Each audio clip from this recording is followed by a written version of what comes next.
Implementasi strategi, isu-isu pemasaran, keuangan atau akuntansi, lead bank, penelitian dan pengembangan, dan sistem informasi manajemen atau SIM. Anggota kelompok 1. Erwinda Mawarni 2. Devi Larasati 3. Junikawati 4. Nur Hazlina 5. Putri Awalia 6. Rafika Anandita Putri 7. Zakia Fitri Salsabila Yulzam 8. Rivaldi Asril. Topik pembahasan 1. Isu-isu pemasaran 2. Isu-isu keuangan atau akuntansi 3. Isu-isu lead bank atau penelitian dan pengembangan 4. Isu-isu sistem informasi manajemen atau SIM. Sifat implementasi strategi.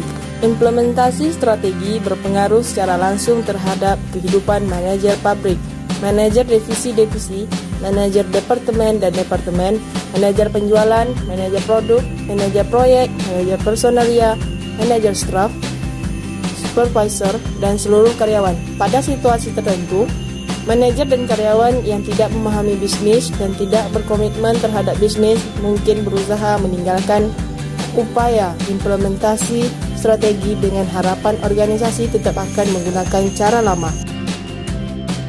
Permasalahan pemasaran terkini. Ada beberapa contoh dari keputusan pemasaran yang mungkin membutuhkan kebijakan. 1. Menggunakan dealer atau kombinasi saluran yang eksklusif dalam distribusi. 2. Menggunakan iklan TV yang banyak, sedikit, atau tidak menggunakan sama sekali. 3. Membatasi atau tidak membatasi kontribusi atas bisnis yang telah dilakukan dari satu konsumen. 4.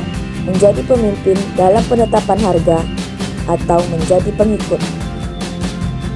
5. Menawarkan garansi yang lengkap atau terbatas. 6.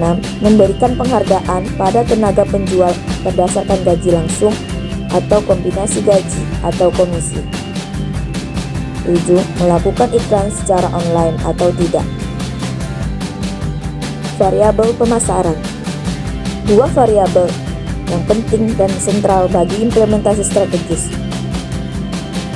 1. Segmentasi pasar, dan yang kedua, positioning produk. Segmentasi pasar dan positioning produk menjadi kontribusi pemasaran paling penting pada manajemen strategis. Segmentasi pasar.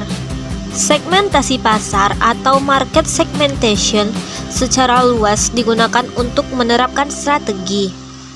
Mengevaluasi segmentasi pasar yang potensial memaksa para penyusun strategi untuk menentukan karakteristik dan kebutuhan konsumen, menganalisis berbagai persamaan dan perbedaan konsumen, serta mengembangkan profil kelompok konsumen.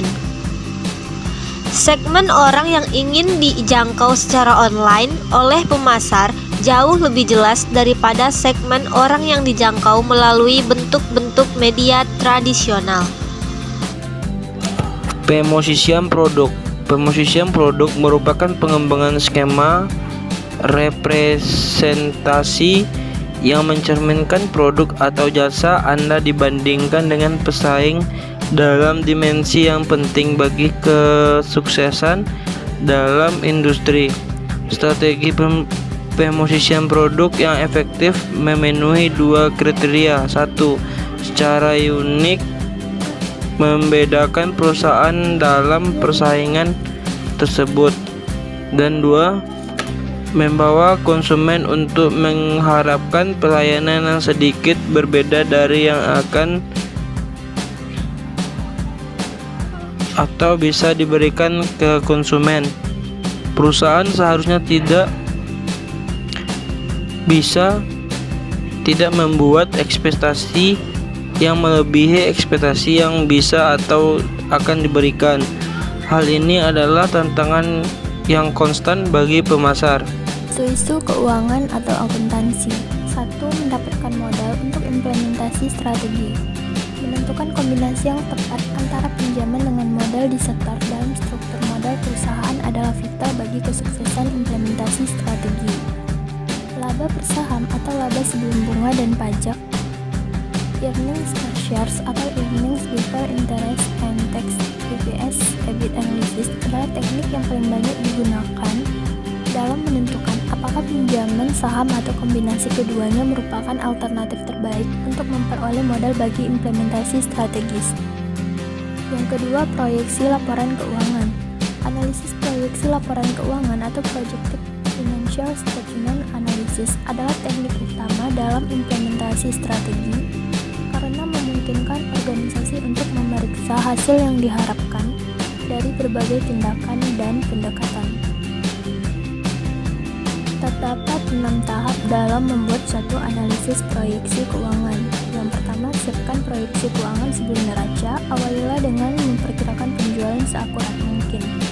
Kedua, gunakan metode persentase penjualan atau percentage of sales untuk memproyeksikan harga pokok penjualan, cost of goods sold (COGS), dan akun-akun pengeluaran di laporan keuangan. Yang ketiga, hitunglah proyeksi laba bersih atau net income. Yang keempat, kurangi laba bersih dengan dividen yang akan dibayar untuk tahun depan. Sisa laba ini disebut laba ditahan atau retained earnings. Yang kelima, proyeksikan pas-pas di neraca dimulai dari laba ditahan dan kemudian memperkirakan modal, pemegang saham, utang jangka panjang, utang jangka pendek, total utang, total aktiva, aktiva tetap, dan aktiva benar, aktiva lancar. Tulislah catatan proyeksi pada laporan kapan terjadi perubahan dari tahun ke tahun yang diproyeksikan. Beri catatan yang perlu diberikan. Yang ketiga, anggaran keuangan. Anggaran keuangan atau financial budget adalah dokumen yang memperlihatkan secara detail bagaimana dan bisa diperoleh dan dibelanjakan untuk suatu periode tertentu. Biasanya anggaran yang dipakai adalah anggaran tahunan. Ada beberapa bentuk anggaran yang dipakai seperti anggaran kas, anggaran operasi, anggaran penjualan, anggaran laba, anggaran pabrik, anggaran modal, anggaran lab, anggaran pengeluaran, anggaran divisi, anggaran variabel, anggaran fleksibel, dan anggaran tetap. 4. Mengevaluasi nilai dari suatu bisnis. Mengevaluasi nilai dari suatu bisnis atau world of business adalah hal yang paling penting bagi implementasi strategi karena strategi yang integratif, intensif, dan diversifikasi biasanya diterapkan dengan mengambil alih perusahaan lain untuk menentukan nilai bisnis dapat dikelompokkan ke dalam. Yang keempat, mengevaluasi nilai dari suatu bisnis. Untuk menentukan nilai bisnis dapat dikelompokkan ke dalam 3 pendekatan utama. Pendekatan pertama yaitu menentukan nilai bersih atau modal pemegang saham. Pendekatan kedua adalah dengan mengukur nilai suatu perusahaan muncul dari keyakinan bahwa nilai bisnis apapun harus didasarkan pada manfaat masa depan yang bisa diperoleh pemiliknya berupa laba bersih. Pendekatan ketiga adalah membiarkan pasar menentukan nilai bisnis berdasarkan nilai harga jual, metode rasio harga terhadap laba, dan metode saham yang beredar. Terakhir, 5. Menentukan apakah perlu go public. Menjadi perusahaan publik berarti menjual sebagian kepemilikan perusahaan kepada orang lain dengan tujuan untuk memperoleh tambahan modal. Konsekuensinya, hal tersebut mengurangi kendali pemilik atas perusahaan. Isu-isu lead bank. Kebijakan lead bank. Kebijakan lead bank yang dirumuskan dengan baik dapat meraih peluang besar dengan kemampuan internal yang dimiliki. Kebijakan lead bank dapat meningkatkan usaha implementasi strategi dalam hal 1. Menekankan peningkatan produk atau proses. 2. Menekankan pada riset dasar atau terapan. 3. Menjadi pemimpin atau pengikut dalam lead bank. 4. Mengembangkan tipe proses robotik atau manual. 5. Mengalokasikan jumlah uang yang tinggi, rata-rata atau rendah untuk lead bank. 6. Menjalankan lead bank sesuai sendiri atau mengontraknya keluar. 7. Menggunakan peneliti dari universitas atau peneliti swasta. Isu-isu lead bank. Pendekatan lead bank dalam implementasi strategi. Strategi pertama adalah menjadi perusahaan pertama yang memasarkan suatu produk dengan teknologi baru. Strategi kedua adalah menjadi peniru yang inovatif dari sebuah produk yang sukses sehingga meminimalkan risiko dan biaya awal. Strategi ketiga adalah menjadi produsen berbiaya rendah dengan cara memproduksi produk yang serupa secara massal namun lebih murah dari produk yang baru-baru ini ditawarkan perusahaan lain.